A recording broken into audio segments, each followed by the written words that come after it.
vous ne savez pas. Tu vois des gens qu'on enlève des postes ministériels à des directions, c'est un haut lieu et ça date depuis très longtemps. Donc ces lobbies-là sont très puissants. ONAS déjà yàgg nañ fa dégg ay problème yoo xam ne c'est toujours entre le ministre ak DG. am na DG yu fa jógee problème ak seen ministre moom moo leen fa jëlee. Ces ministres-là. Oui. Moi je me dis bu doon ñoom kese dañ laaj Diomaye mu nommé leen directeur à la place de ministre. Regardez les conditions. Ok. Un ministère, tu mets en place les politiques et comme ça, il y a des directions pour les mettre en œuvre. Mais gis nga aujourd'hui dans la politique xaalis moo yàq lépp. xaalis moo yàq lépp. Quand vous voyez les moyens colossaux nga xam ni ONAS yor na ko par rapport aux moyens du ministère il y a problème. C'est pour ça il y a des rivalités. On vous l'a dit, ONAS depuis qu'on l'a créé day fa jaar yëpp tu as entendu des problèmes. Oui. Ça c'est pas une petite boîte. Man la première chose docteur ba ñu ko nommé je lui dis tu as une très grande entreprise.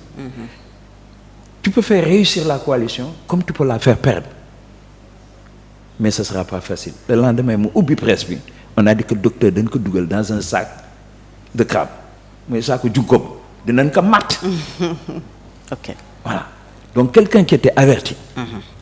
Chaque fois bureau chaque fois quand on faisait nos bureaux nos conseils de bureau, chaque fois on lui rappelait ces idées-là. Le jubanti ci loolu la nekk. Je crois que c'est pas lui qui va descendre aussi bas avec toutes ces mensonges, dénigrements. Sa famille en a souffert. Ses enfants, son épouse, ses amis. Ñun ci parti.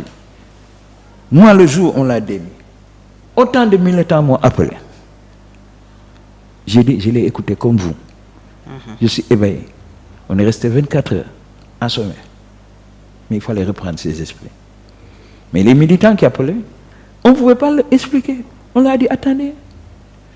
Mais le jour où le président nous a convoqués, il a déjà parlé avec nous, on avait déjà des éléments de réponse. On a recoupé avec ce qui se passait juste avant. Maintenant, dans plusieurs réunions, j'entendais des petites choses, mais ce n'était pas officiel. Entre militants, ils disaient, il y a une khëccoo fii, etc. Mais moi, ce n'est pas des choses officielles. Moi, je suis quelqu'un de très scientifique. Ce que j'avance, je l'avance à partir de preuves factuelles. Et je crois que c'est ce que le ministre doit faire. Aujourd'hui, descendre. Parce que c'est des accusations. Toi, tu dois venir t'expliquer et justifier. L'Assemblée aussi lui a demandé de venir se justifier. Oui. C'est une demande nationale. Le peuple en a besoin. Def na question écrite. Voilà, question écrite. Il a l'obligation d'aller à l'Assemblée et donner des réponses. Ne serait-ce même pour mettre à l'aise toute la coalition. Il doit venir s'expliquer. Pourquoi prendre deux entreprises, faire du gré à gré, leur donner un marché?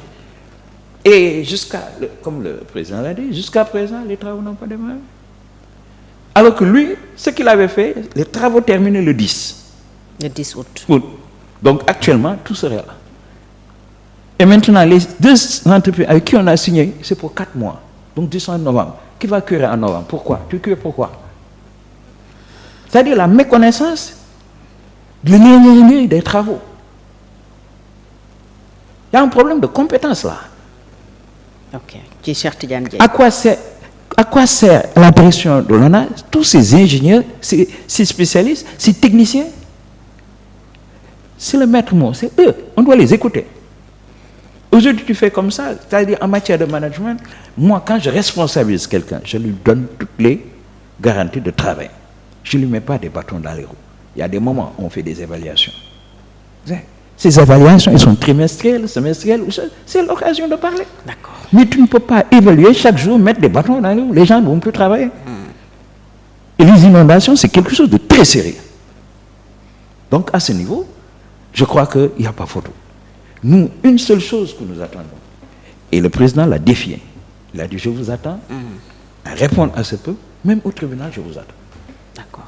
Donc pare na pour xeex à ce niveau-là léegi yéen ñi nekk ci ginnaawam naka ngeen nar a doxalee tey est-ce que coalition bi da ngeen di continuer di ci am même engagement même si yéen a ngi ci et déjà